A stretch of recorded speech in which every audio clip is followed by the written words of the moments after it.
지난주에 이제 12장 했죠. 13장.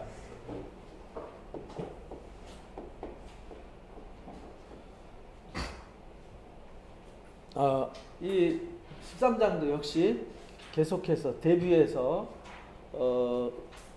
의로운 사람과 거룩한 사람, 거룩한 사람과 거룩하지 못한 사람, 미련한 사람과 이제 어리석은 사람, 이런 사람들 대비시켜서 이제 말씀을 가르쳐 주고 있어요.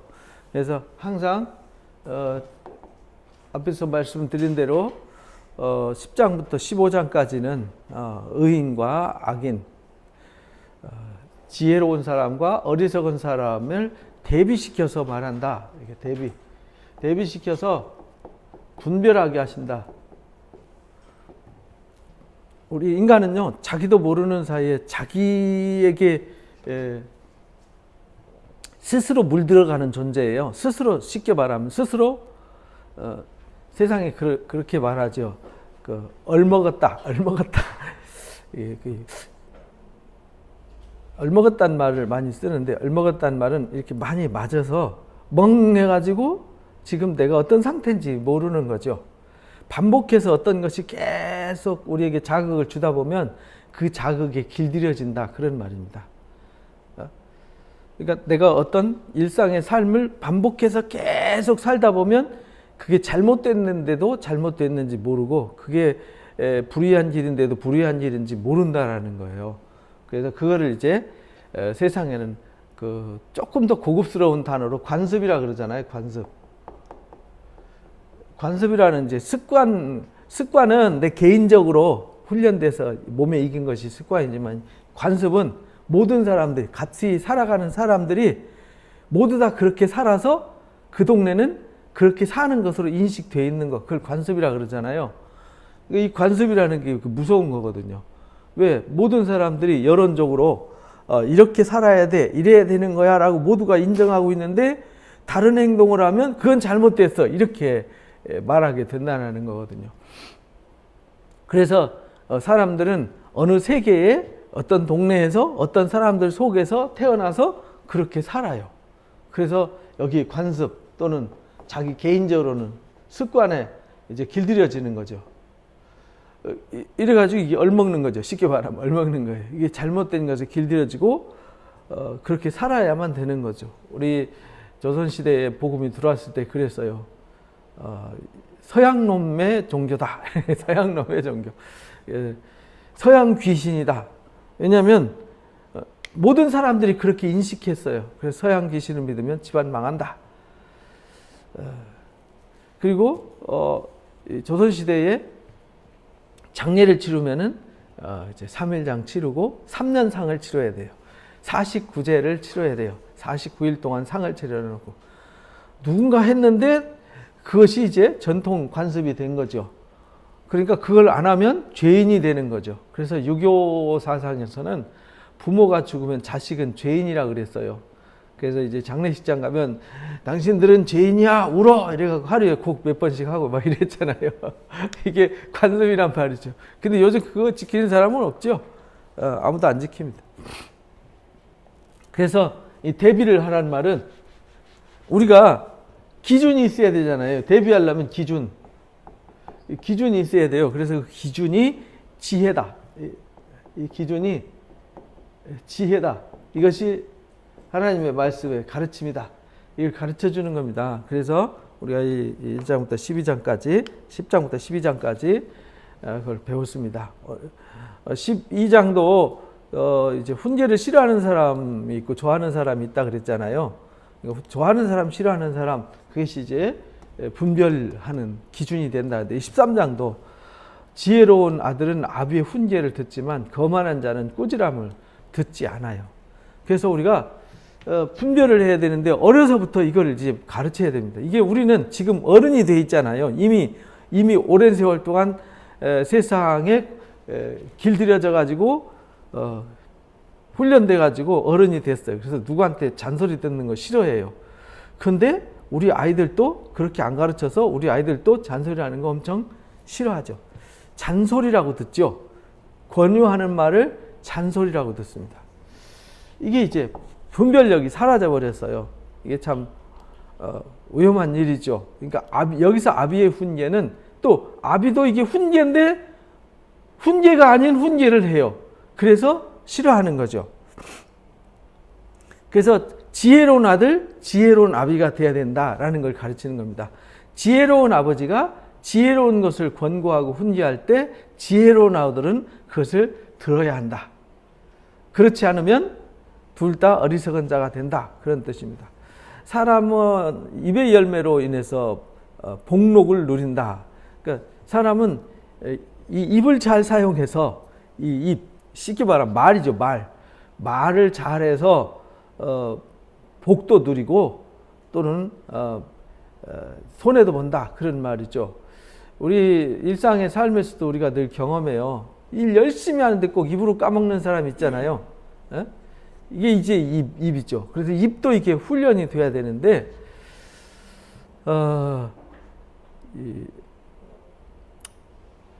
어제 어떤 그 목사님과 아주 인문학자예요. 아주 대단한 인문학자 교수님인데 그분과 이렇게 오랫동안 대화하면서 그런 말씀 하시더라고요. 사람이 쓰는 단어가 있대요. 자기가 쓰는 단어.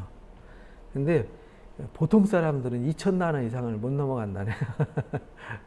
근데 책을 많이 읽고 묵상을 많이 한 사람은 단어가 2만 단어, 3만 단어도 쓴대요. 그러니까 좋은 말이 많이 있는데 우리는 익숙해져 있는 말만 쓴다는 거죠. 근데 그 익숙해진 말이 좋은 말이면 괜찮은데 우리 말을 분석해 보면 하루 종일 하는 말에 부정적인 말, 비난하는 말, 욕하는 말, 험담하는 말, 후담하는 말, 모욕하는 말 이런 말 빼면 좋은 말은 거의 찾기 힘들다. 그러니까 우리가 좋은 생각 안 하고 좋은 것이 담겨 있지 않고 좋은 말을 하지 않으니 좋은 열매를 먹는다는 것은 어렵다. 그래서 우리가 이 잠언에서 가르치는 것은 말을 잘 말하는, 말 잘하는 거와 말 잘한다는 말은 뻔지르르 한 거잖아요. 그죠? 이렇게 페인트 발라놓은 건데 잘 말하는 것은 듣기는 속히 하고 말하기는 더디하는 거예요. 쉽게 말하면 깊이 생각하고 좋은 말을 골라서 선택해서 사용하는 게 잘 말하는 거예요. 그래서 잘 말하면 복락을 누린다. 이런 말입니다. 근데 마음이 괴사한 자는 강포를 당한다. 그러니까 마음이 괴사하면 마음 속에 우리가 이제 그 악한 생각을 품고 잘못된 생각을 품고 있으면 그 생각 때문에 결국은 내가 손해를 보게 되는 것이죠. 그래서 이 잠언의 지혜는 깊이 묵상하면 묵상할수록 정말 우리에게 귀한 교훈을 많이 줘요. 그래서 항상 대비해서 결론은 누구를 찾아가는 거냐? 하나님을 찾는 게 아니에요. 하나님이 나를 찾아와서 나를 발견케 하시는 거지. 하나님 저기 계시네. 하나님은 대단히 거룩하시네. 하나님 우리가 거룩하다 안 하다 해도 원래 거룩하세요. 그러니까 하나님이 거룩하신가 안 하신가 분별하려고 성경 읽는 거는 그건 미련하고 어리석은 거죠. 원래 하나님은 거룩해요. 하나님은 흠이 없어요. 그 흠이 없으시고 거룩하신 하나님이 우리에게 찾아오신 거죠. 그래서 그 거룩하신 하나님 앞에 나를 비추어서 나는 지금 어떤 상태인가를 보고 나의 흠과 점과 티와 모순, 불의, 추악, 탐욕을 제하라는 것이죠. 그래서 이제 3절에도 입을 지키는 자는 자기 생명을 지킨다. 입을 지키는 자. 그래서 항상 우리는 이 입을 잘 지켜야 되는데 입을 잘 지키려면은 마음을 잘 지켜야 됩니다.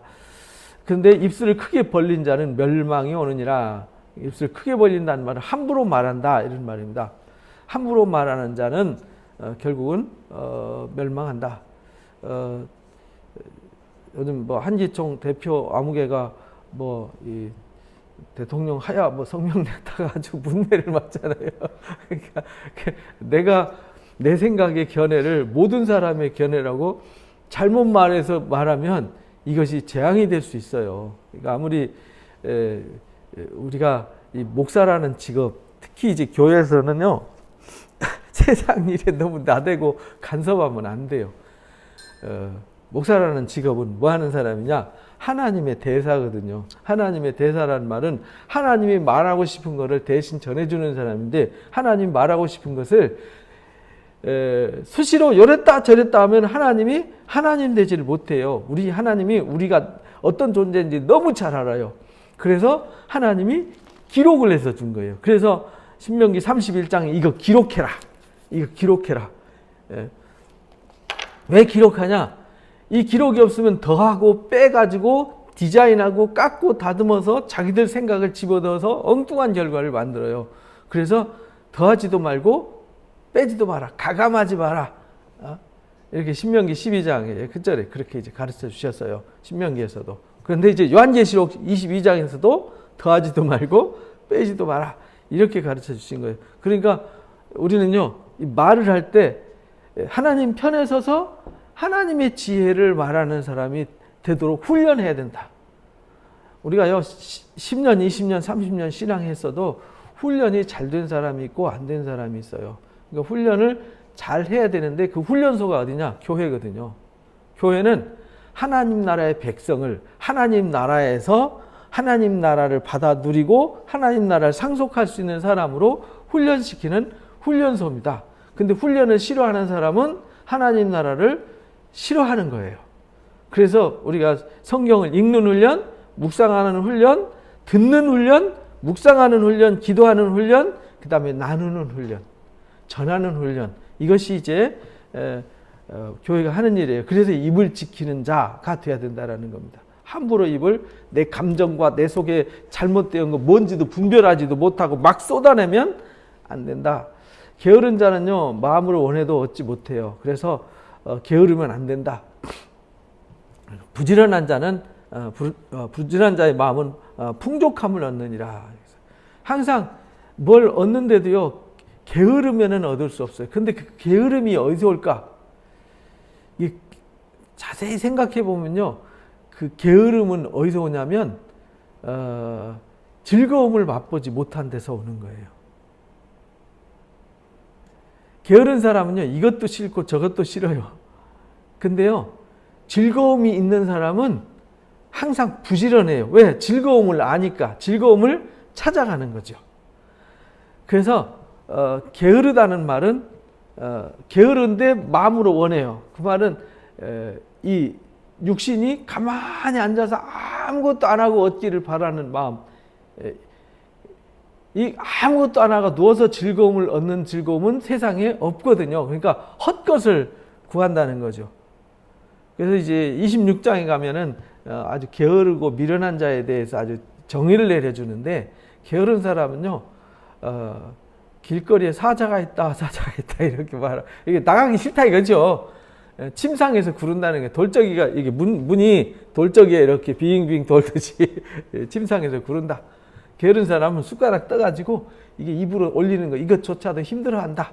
그러니까 게으른 사람, 여기서 성경에서 게으르다, 미련하다 이런 말은 무슨 뜻이냐면 도덕적으로 윤리적으로 문제가 많은 사람이다 이런 뜻이에요. 그런 사람들은 원해도 얻지 못해요. 그러나 부지런한 사람, 이 부지런한 사람은 그렇잖아요. 뭔가 막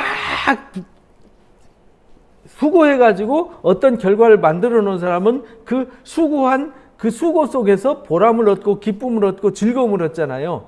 근데 게으른 사람은 아무것도 안 하고 그걸 얻으려고 그래요. 근데 그렇게 얻을 수 있는 것은 지구상에는 존재하지 않습니다.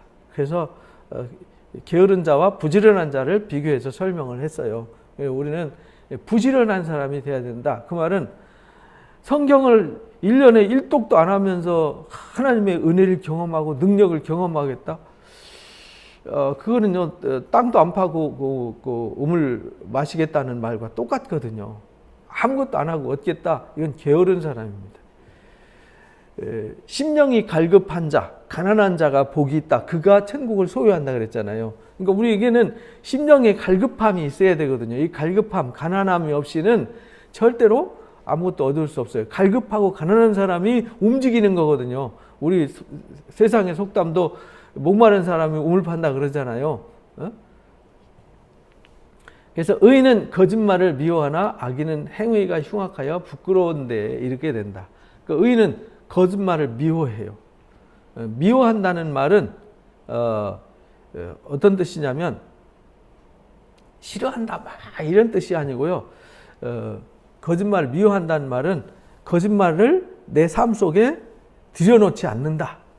내 삶의 울타리에 이 거짓말이 들어오지 못하도록 울타리 친 상태, 이걸 미움이라 그럽니다. 막 상대방을 배격하고 공격하는 상태가 미움이 아니에요. 우리가 미움과 거짓을 공격할 필요는 없어요. 그 공격한다고 없어지는 게 아니거든요. 오물을 놓고 더럽다고 붙잡고 뒹굴면 같이 더러워지기 때문에 그렇게 하라고 성경은 가르치지 않아요. 우리가 거룩함을 추구하면 더러움은 자동으로 없어지는 거죠. 씻으면은 더러운 것은 없어지는 거잖아요. 더러운 것을 쫓아가면서 너는 더러워, 그건 더러운 거야, 왜 더러워, 그 더럽다, 너는 더러워 막 이러고 다닌다고 해서 더러움이 없어지느냐? 아니라는 겁니다. 그래서 악을 대적하되, 악을 대적한다는 말은 악을 가서 공격하는 게 대적하는 게 아니에요. 선을 쫓는 게 악을 대적하는 거예요. 미움을 대적하는 건 뭐냐? 사랑하는 거예요. 근데 우리는 사랑은 안 하고 미움을 대적하기만 해요. 이러면은 내가 미움보다 더 악한 미움이 돼버리는 거죠.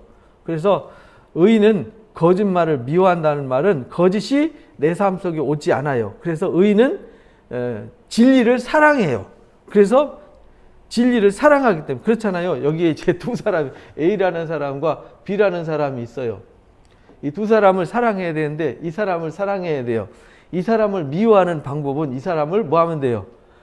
사랑하면 되는 거예요. 그죠? 근데 이 사람을 너 미워. 그러니까 나 얘를 사랑해. 이렇게는 안 된다는 거예요.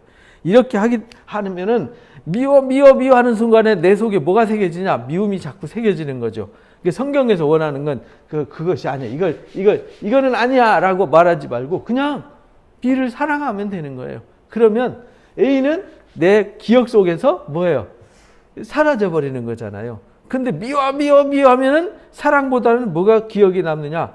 미움이 자꾸 기억이 남아서 그 기억이 나를 지배하니까 힘들어지는 겁니다. 그래서 너희는 마음에 근심하지 말라. 그런 말이 그 말이에요. 하나님을 믿으니 나를 믿으라. 마음에 근심하지 말라는 거예요. 왜? 근심 그러면 근심이 나를 지배해요. 근데 주님을 믿어요. 그리고 그 근심이 바뀌어서 복이 될 것을 믿어요. 그러면 근심은 자동으로 소멸되어지는 겁니다. 그래서 거짓말을 미워한다는 말이 그런 말입니다. 악인은 행위가 흉악하여 부끄러운데 이른다. 악인은요, 행위가 흉악하다는 말은 악인은 악한 일을 계속 반복하는 거예요. 그러니까 그 반복해서 쌓아놓은 것이 결국은 부끄러움이 되는 것이죠.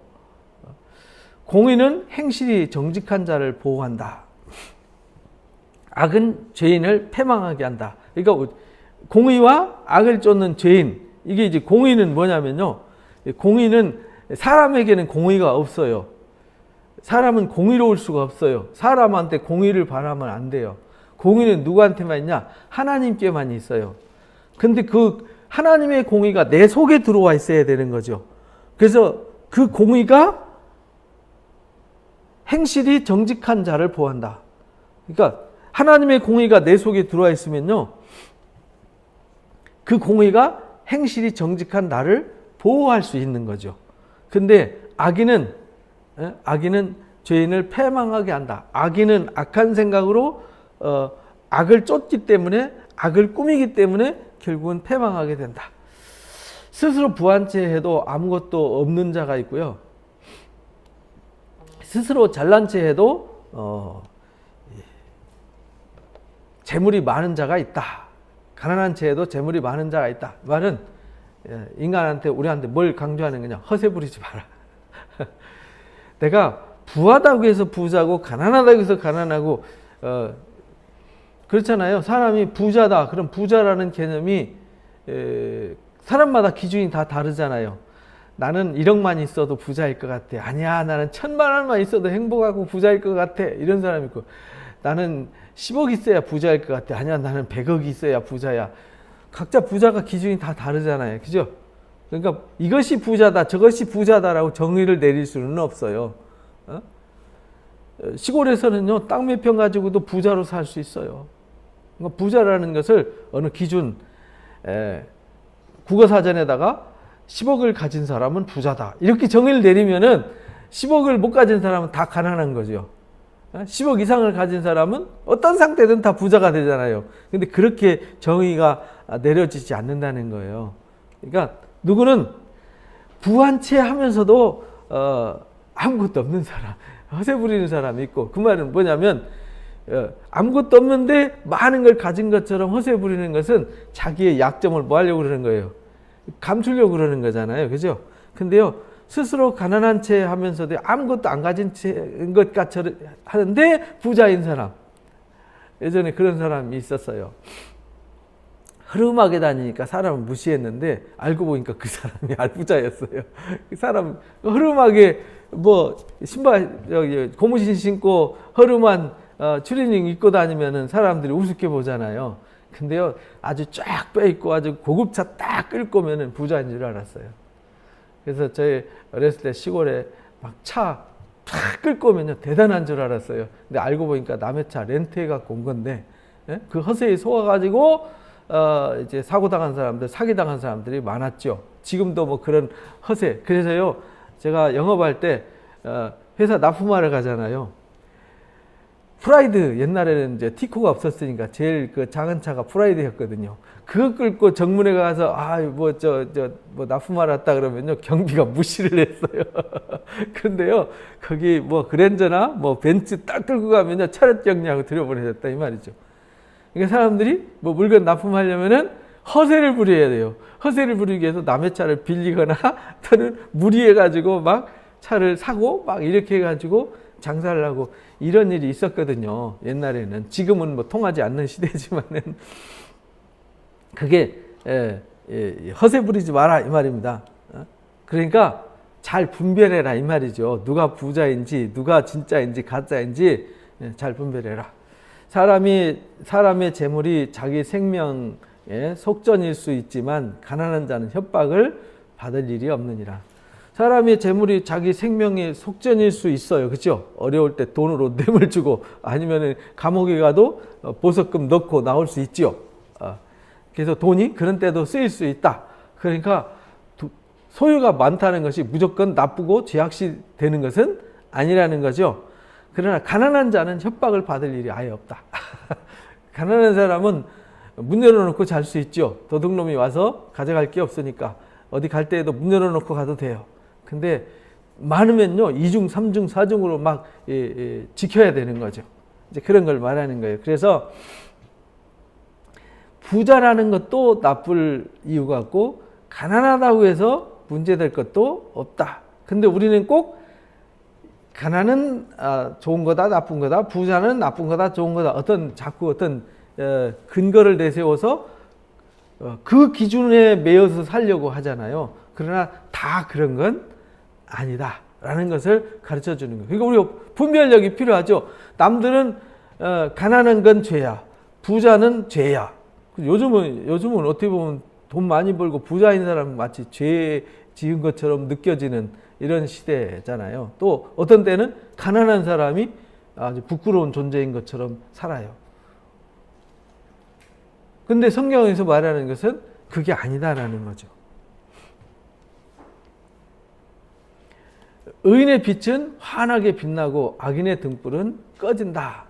의인의 빛은 환하게 빛나요. 의인이 하는 행동, 의인의 빛이라는 건 뭐냐면 의인이 살아서 어떤 결과를 만들어내서 의인이 한 그 업적 또는 의인이 한 행위는 사람들에게 선한 영향력을 끼쳐요. 그런데 악인은 그런 등불, 곧 희망을 없애버린다. 등불을 꺼버린다는 말은 희망이 없어지는 거잖아요. 악인이 하는 일은 사람을 절망하게 만들어요. 절망하게. 교만에서는 다툼이 일어날 뿐이라 권면을 듣는 자는 지혜가 있다. 이제 교만에서는 다툼이 일어날 뿐이다. 우리가요, 사람이 다툼은요, 남의 얘기를 안 듣고 자기 고집 부리다가 싸우는 거잖아요. 어디든지 다툼이 있는데 가보세요. 다툼이 있는 데는요, 서로 양보하지 않아요.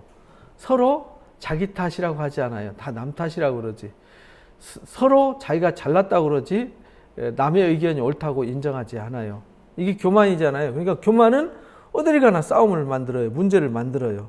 그러나 권면을 듣는 자는 지혜가 있다. 권면을 듣는 자는 겸손한 자다 이 말이죠. 그래서 교만은 멸망의 선봉이 된다. 이렇게 이제 뒤에서 이제 가르쳐요. 망령 때에 얻은 재물은 줄어가지만 손으로 모은 것은 늘어가느니라. 그냥 꽁돈 벌면요. 그래서 로또 복권 당첨된 사람들 95% 이상이 다 정신병원 신세되고 빚쟁이가 된 이유가요. 그 망령 때에 얻었기 때문에 그래요. 망령 때에 얻었다는 말은 아무 수고하지 않고요. 남을 속이거나 아니면 얼떨결에 그냥 아무 수고하지 않고 얻은 소득을 말하는 거죠. 이런 것은요. 결국은 사람을 부패하게 해요. 저나 여러분이나 돈이 100억 있다. 그러면은 우리가 생각하는 게 뭐겠어요? 뻔하잖아요. 그 로또 복권 당첨되면 뭐 하시겠습니까? 라고 물었을 때 모든 사람들의 공통점이 있대요. 좋은 집 사고, 좋은 차 사고, 세계 여행하고, 좋은 옷 입고, 명품 가지고. 이거밖에 없대요. 통계가 똑같대요. 사람들이 추구하는 게 다 그런 거거든요. 그걸 부러워하니까.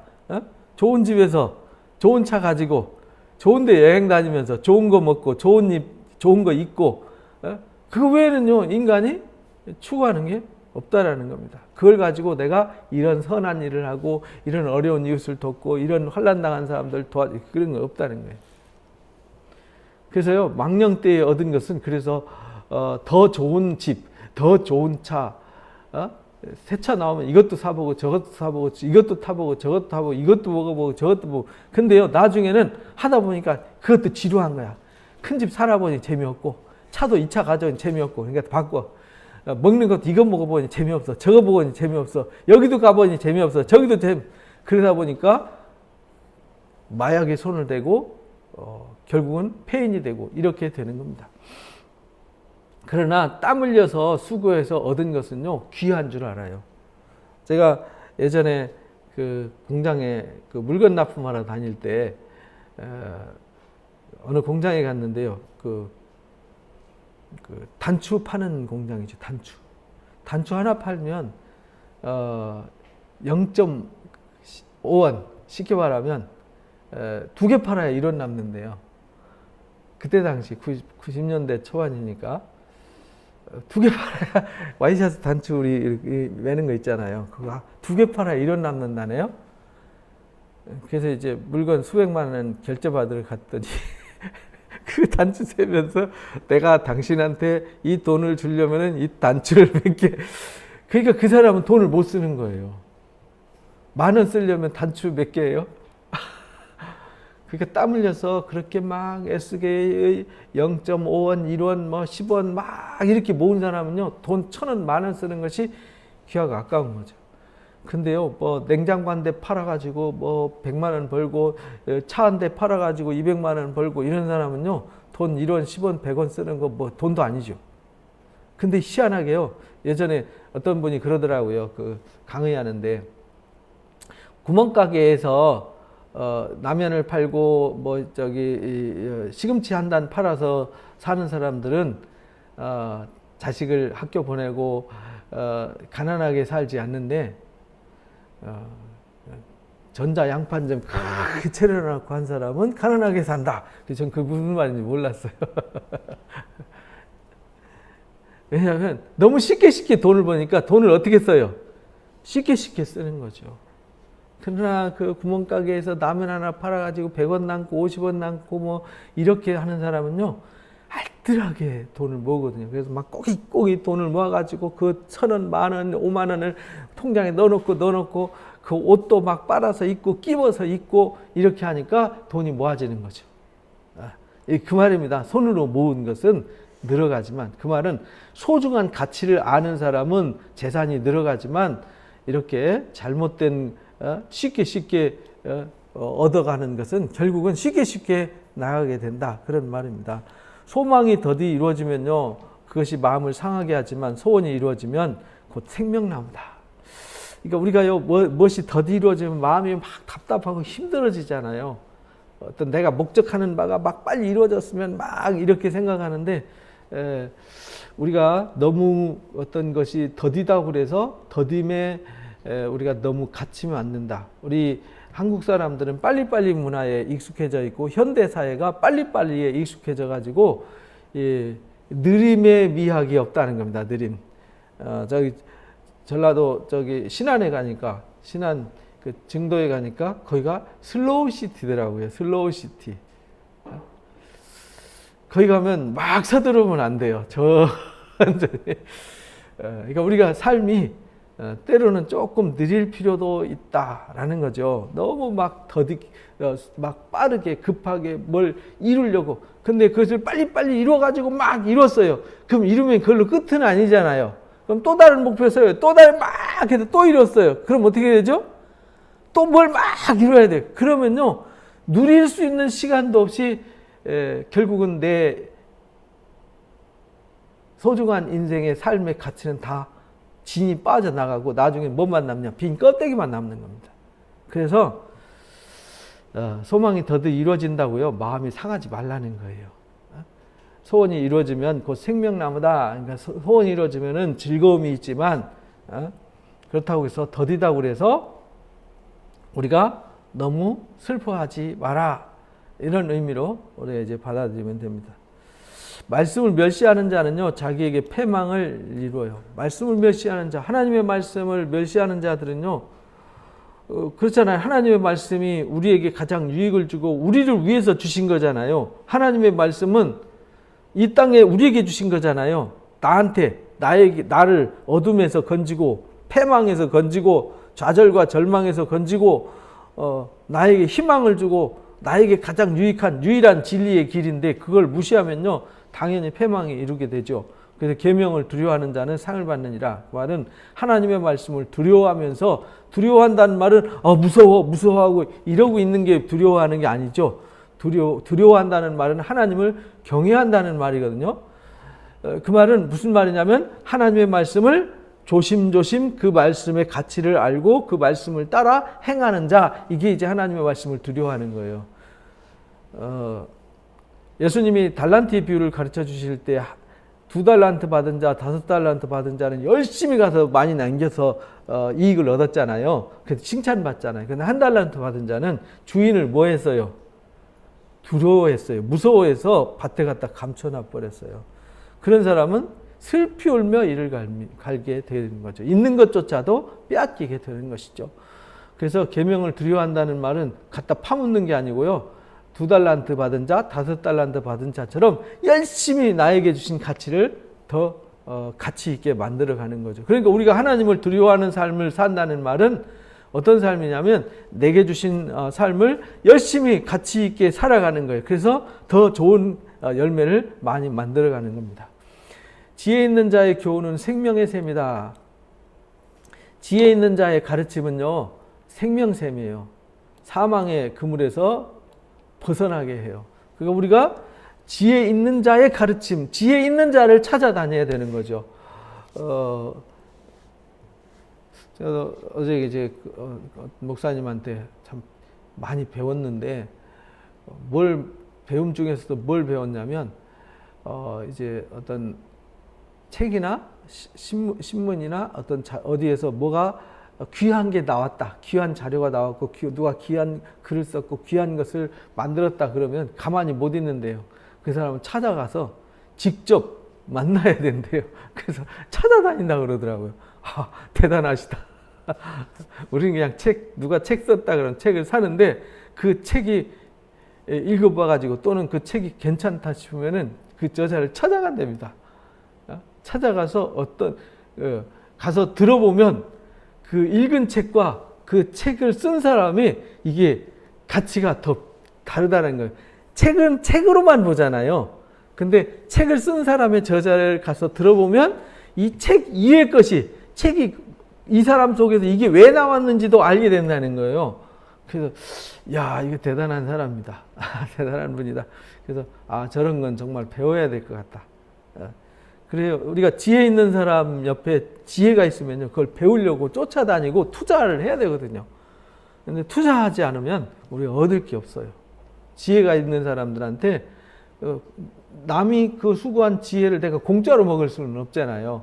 그럼 내가 발품 파는 수고는 해야 되고, 내가 돈을 투자해서 책을 사서 읽는 수고는 해야 되고, 또 만나서 듣고 배우려고 하는 의지는 있어야 얻게 되는 거죠. 마찬가지로 우리가 하나님의 것을 얻으려면 열심히 예배하려고 하는 자세가 되어 있어야 되고, 말씀을 들으려고 하는 자세가 되어 있어야 되고, 그 말씀을 듣고자 수고하고 애쓰는 열정이 있어야 되는 거죠. 그거 없이 얻을 수는 없는 거거든요. 그래서 지혜 있는 자는요, 교훈은 생명샘을 줘요. 생명샘을 얻게 해요. 근데 사망의 그물에서 또 벗어나게 해요. 그러니까 우리가 사망의 그물에서 벗어나서 정말 생명의 샘물을, 맑은 생수를 얻어먹는 삶을 살려면은 진짜 하나님의 말씀을 갈구하며 사모하며 말씀의 지혜가 있는 자를 찾아다니는 사람이 되어야 한다. 선한 지혜는 은혜를 베풀지만요, 사악한 자의 길은 험하다. 선한 지혜는 은혜를 베풀어요.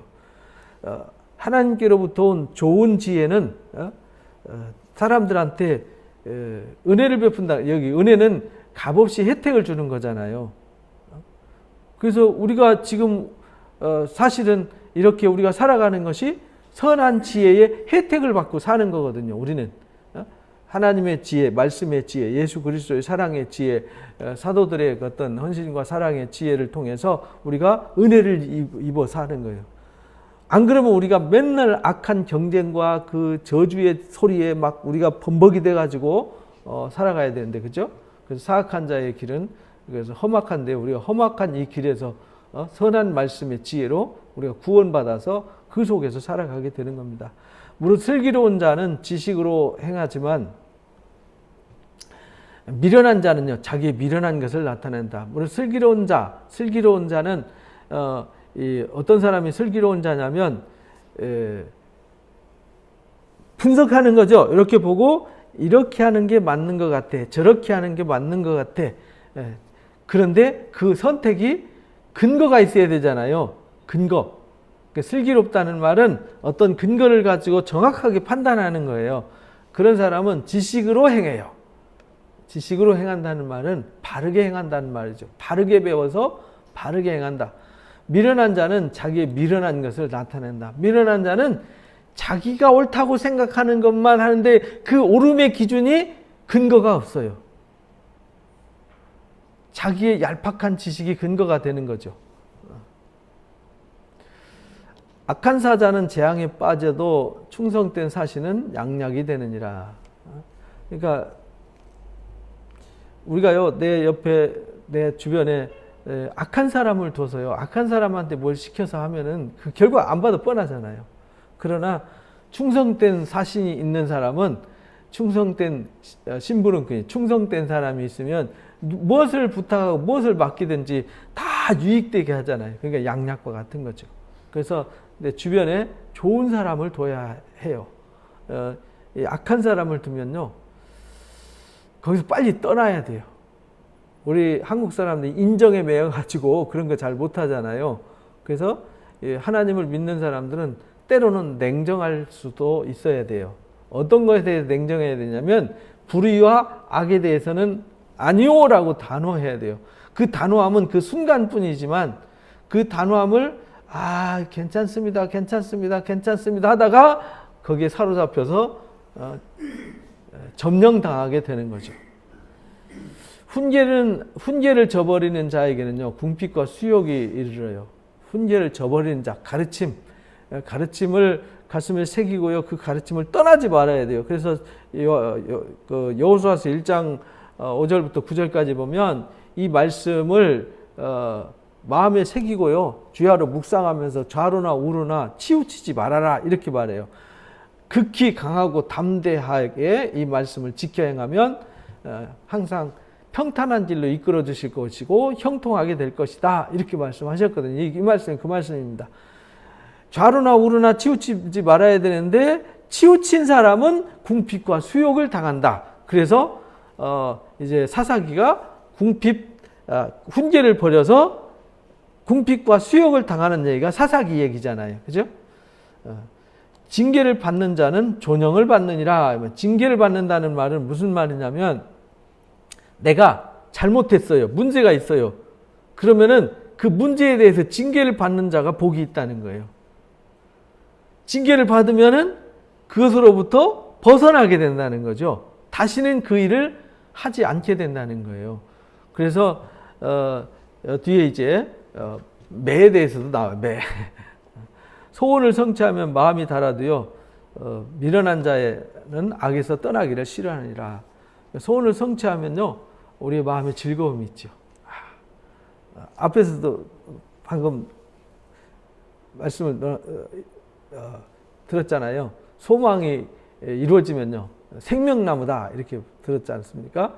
이게 소원을 성취하면요. 마음이 달아도 미련한 자는 악에서 떠나기를 싫어한다.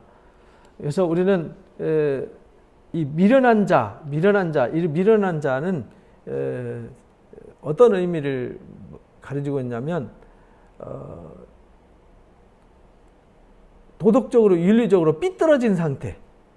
삐뚤어진 사람이 삐뚤어진 일을 하잖아요. 그래서 삐뚤어진 자는 악에서 떠나기 싫어해요. 왜? 그게 길들여져 가지고 그게 좋은 거예요. 그래서 도박에 중독된 사람들은 도박을 못 떠나요. 알코올에 중독된 사람들은 그게 자기를 망가뜨린다는 거 다 알아요. 근데 못 떠나요. 왜? 거기 길들여져서요. 이미 삐뚤어져 있어요. 다른 것을 해도 재미가 없어요. 왜? 이 몸과 생각과 영혼이 거기에서 오는 즐거움만이 즐거움으로 인식되기 때문에 그래요. 지혜로운 자와 동행하면 지혜를 얻고 미련한 자와 사귀면 해를 받아요. 그래서 우리는요, 좋은 친구를 두는 것이 지혜다. 좋은 이웃, 좋은 선생, 좋은 동료, 좋은 선후배, 이런 것, 좋은 동료들을 갖는 것. 이건 진짜 큰 복이에요. 근데 우리는 이걸 얻기가 참 쉽지가 않지요. 누가 미련한지, 누가 지혜로운지를 모르니까. 그래서 사람들이 가면을 쓰고 살기 때문에 진짜인지 가짜인지 분별을 못 하잖아요. 가면 때문에. 가면 쓰면 누가 진짜인지 몰라요. 그런데 애기들은요, 가면을 써도 엄마를 알아보잖아요. 뭐 갖고 알아보냐? 엄마의 냄새와 엄마의 소리와 엄마의 체체를 통해서 알게 돼요. 그처럼 우리가 하나님의 자녀라 그러면 하나님을 사랑하는 사람들은 가면을 가려낼 수 있는 분별력이 있어요. 왜? 거기서 나오는 것이 무엇인지 알거든요. 그래서 예수님이 나는 양의 목자다. 양들은 내 음성을 알아듣는다 라고 말하잖아요. 아무리 흉내내도 양은요, 목자의 음성을 알아듣습니다.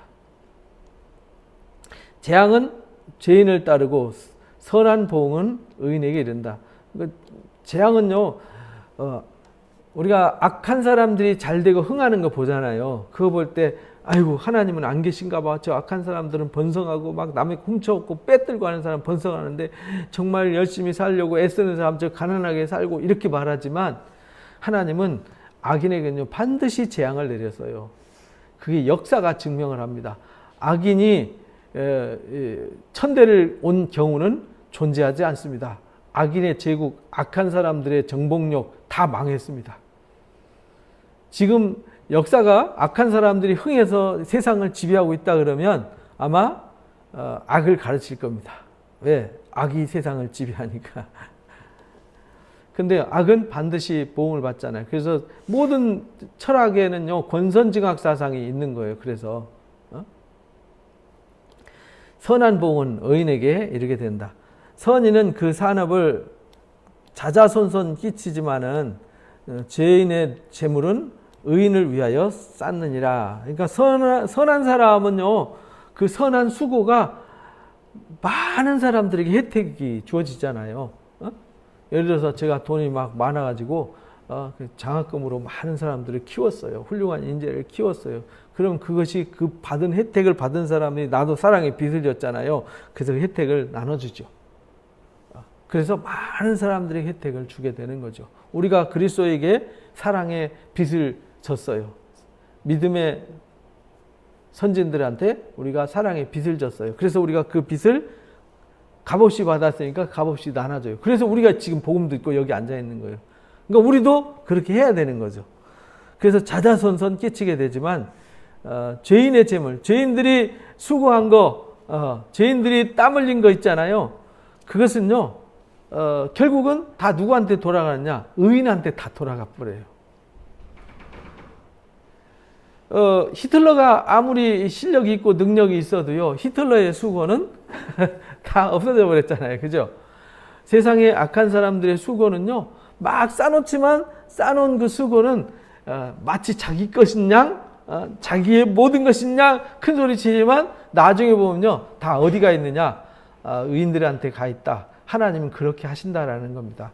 그거는요, 성경 역사와 기독교 역사뿐만 아니라 인류 역사에서도 그 이미 보편적으로, 이 성경의 이제 잠언의 지혜는요, 보편적 지혜를 가르치는 거예요. 특수한 말씀의 지혜, 구원의 지혜하고는 이제 우리가 구별을 하셔야 돼요. 여기는 우리가 잠언을 배우는 것은 하나님 앞에서 이 땅을, 내가 이 땅 발붙이고 두 발 붙이고 사니까 이 땅을 살아내야 되잖아요. 이 땅에 살아날 때 공의롭게, 정의롭게, 지혜롭게 행할 일에 대해서 훈계를 받는 거예요. 그래서 우리가 지혜가 없는 자한테는 지혜를 주고요, 어리석은 자한테는요, 이 어리석음을 깨고 지혜를 얻게 하는 거죠.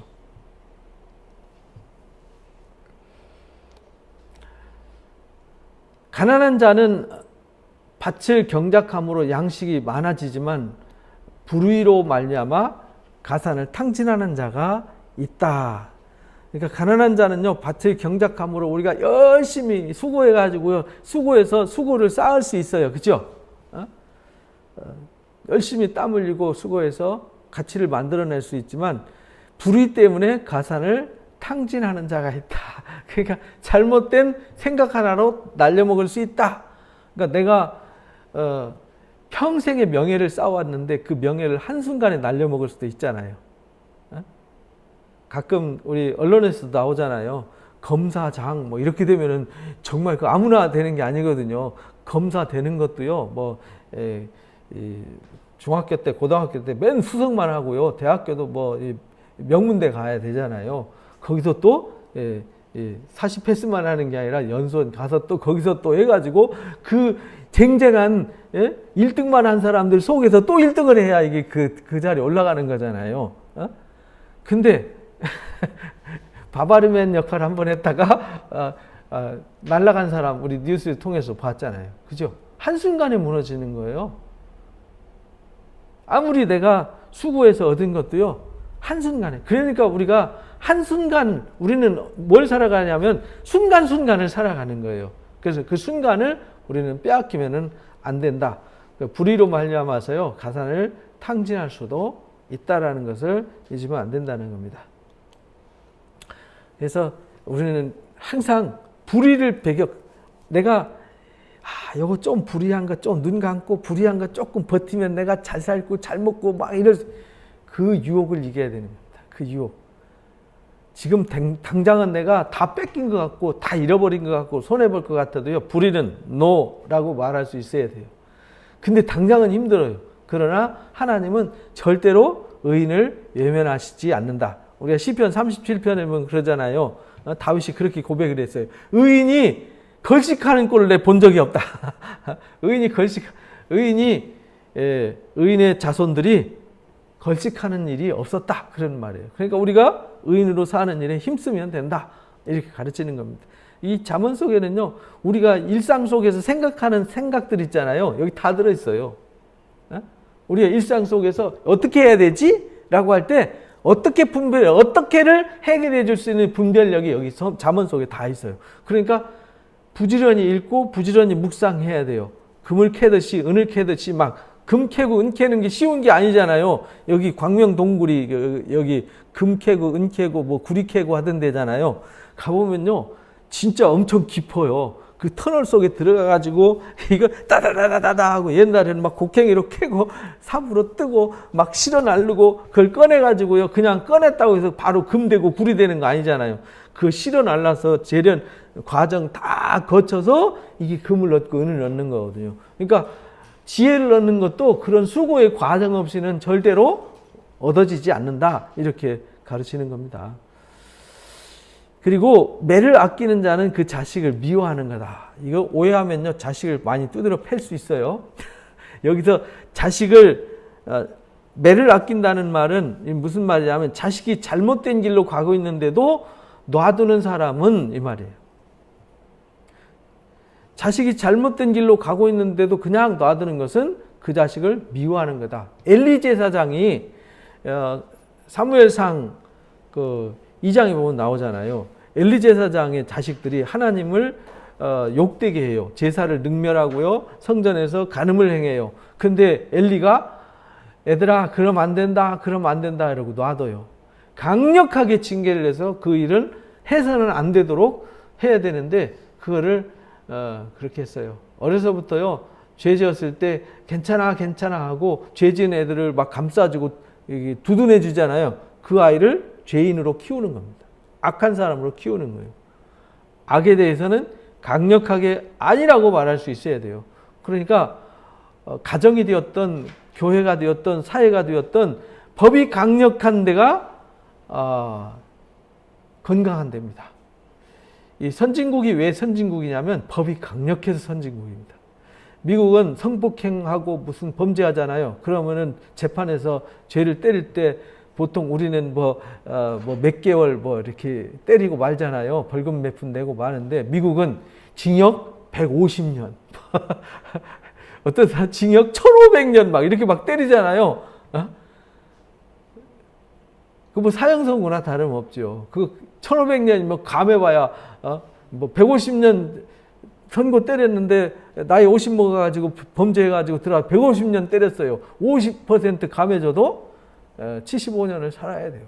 거기서 또 50% 감해줘도 아무리 착한 일해도 그러니까 아예 죄를 지으면은 생존 길이 없다. 아예 그냥 차단지를 그냥 교통신호 위반하잖아요. 스티커 하나에 30만 원, 50만 원 해요. 우리 스티커 한 서너 개 끊기면 월급봉투 내놔야 돼요. 그러니까 무서워서 지키는 거예요. 아무도 없는데도 신호 딱딱 지키더라고요. 제가 미국에 가서 2,500km를 운전해 봤거든요. 근데요, 딱 가면은 횡단보도라든지 스탑 표지판 돼 있는데 거기는 무조건 서야 돼요. 사람이 있건 없건 밤중이건 낮이건 차 하나도 없고 아무도 없는 나 혼자 있어도 무조건 서야 돼요. 그거 어겼다가는 벌금 엄청 두드려 맞아요. 그러니까 지켜야 되는 거죠. 진짜 잘 지켜요. 아무도 그거 안 지키는 사람 거의 없어요. 다 지켜요. 속도 잘 지킵니다. 왜? 벌금 물어야 되니까. 법이 강력하잖아요. 우리는 뭐 까짓 거 3만 원 내면 그만이고 안 내도 나중에 가산점 차 팔 때 조금 걸리지 잡아가진 않잖아요. 이게 법이 강력해야 된다. 이 말은 악에 대해서는요, NO라는 강력함이 있어야 된다라는 겁니다. 나 스스로한테도요, 스스로도 죄에 대해서는 NO라고 하는 스스로의 강력함이 있어야 돼요. 교회 안에서도 불의에 대해서는 NO라는 강력함이 있어야 돼요. 이래야 사랑하는 거예요. 그렇게 안 하는 것은 자식을 미워하는 거고 자기 동료를 이웃을 미워하는 거다. 자식을 사랑하는 자는요, 근실히 징계한다. 이렇게 말해요. 자식을 사랑하는 사람은 다시는 죄를 짓지 않게 한다. 왜? 죄의 종이 되면 망하니까. 내 자식 망하게 할 수는 없잖아요. 그래서 유대인들은요, 자기 자식을 13살 때까지는요, 아주 엄격하게 키운다고 그래요. 어떤 분이 그러더라고요. 미국에 갔는데 자식이 사고를 치니까 방에 들어가서 패는데 퍽퍽 소리가 나더래요. 퍽퍽 소리가 나더라. 그 말은 강력하게 징계한다는 거예요. 근데 그 아이도 그걸 받아들여요. 부모도 이게 징계도 상대방을 모욕하며 징계하는 사람이 있고요. 사랑으로 징계하는 사람이 있어요. 자식을 매질할 때도요. 내 이놈, 너는 나쁜 인간이야. 너 빌어먹을 놈, 썩을 놈, 죽일 놈 하면서 패면요. 이 마음이 상해서요. 반발심이 생겨요. 그런데 내가 이렇게 하면은 내가 앞으로 불행해질 수 있단다. 내가 이 죄를 인정하니? 내가 이게 잘못을 인정하지? 그럼 내가 이것을 잘못 인정하면 내가 약속했으니까 이 매를 맞아야 된다. 약속하고 당연히 자기가 잘못한 것을 인정하는 매, 이걸 말하는 거예요. 무조건 패는 게 아닙니다. 이거 학교에서도 우리 어렸을 때 학교에서 막 슬리퍼 벗어서 막 따기 때리고 의자 들어가고 막 패던 선생님이 있는데 그건 징계가 아니에요. 학생들한테 왜 매를 맞아야 되는지 이유와 그것은 내가 너를 때리는 것이 아니라 이건 네가 너를 잘못했기 때문에 네가 너를 때리는 거다라는 걸 인식시켜야 되는데 그냥 패는 건 폭력입니다. 이 폭력과 징계는 구별할 수 있어야 한다. 의인은 포식하여도 악인의 배는 줄이느니라. 의인은요 항상 배불러요. 그래서 의에 줄이고 목마른 자는 배부름을 얻을 것이요. 내가 뭔가 기쁘고 즐거운 일, 정말 의미 있는 일을 했어요. 그러면 먹지 않아도 뭐예요? 배부르잖아요. 뿌듯함이 있잖아요. 근데 남의 거 빼들고 남의 패고 남을 괴롭힌 사람은요 항상 어디 가도 불안해요. 우리 속담에도 그런 말 있잖아요. 맞은 놈은 다리 펴고 자도 팬 놈은 웅크리고 잔다는 거죠. 왜? 맞은 사람은 징계당할 일은 없잖아요. 팬 사람은 징계에 대한 두려움이 있기 때문에 웅크리고 자는 거예요. 그래서요, 의인은 포식하여도요, 악인의 배는 늘 줄인다라는 것. 그 의미가 무엇인지를 알고요. 오늘 잠언 13장에서도 이렇게 분별의 지혜를 주셨습니다. 그래서 우리는 분별의 지혜를 가지고 나는 어떤 사람이 되어야 할까를 지혜롭게 판단하셔서 우리는 늘 지혜로 매일매일 승리하시기를 주님의 이름으로 축복합니다. 기도하겠습니다. 귀한 시간 주셔서 오늘도 잠언의 지혜를 허락해 주시니 감사합니다. 지혜가 없으면 우리가 나 자신이 누군지 어떤 상태인지 내가 어떤 근거로 무엇을 어떻게 분별해야 될지를 알지 못합니다. 그래서 하나님께서 잠언에 살아왔던 삶의 경험을 통해서 지혜가 무엇인지를 가르쳐 주셨습니다. 어떻게 하는 것이 어리석은 일이고 어떻게 하는 것이 지혜로운 일인지를 명확하게 정의를 한 가지 한 가지 내려주고 있습니다. 하나님, 우리가 이 잠언의 지혜를 부지런히 열심히 묵상해서 우리가 일상 보편적인 삶 속에서 지혜롭게 판단하고 지혜롭게 살아서 올무 함정에 빠지지 아니하고 세월을 낭비하지 아니하고 스스로 함정과 올무에 빠져서 불행을 경험하는 어리석은 자가 되지 않도록 도와주옵소서. 우리에게 배부름을 주기 위해서, 우리에게 유익을 주기 위해서, 우리에게 상을 주시기 위해서, 우리에게 영광을 주시기 위해서 하나님이 말씀으로 놀랍도록 지혜를 예비하셨습니다. 그 지혜가 우리 삶의 놀라운 영감과 지혜가 되게 해 주옵소서. 그래서 주 앞에 설 때에 우리가 잘했다 칭찬받는 은혜자들로 서게 해 주옵소서. 감사하며 예수님의 이름으로 기도하옵나이다. 아멘. 감사합니다. 수고하셨습니다.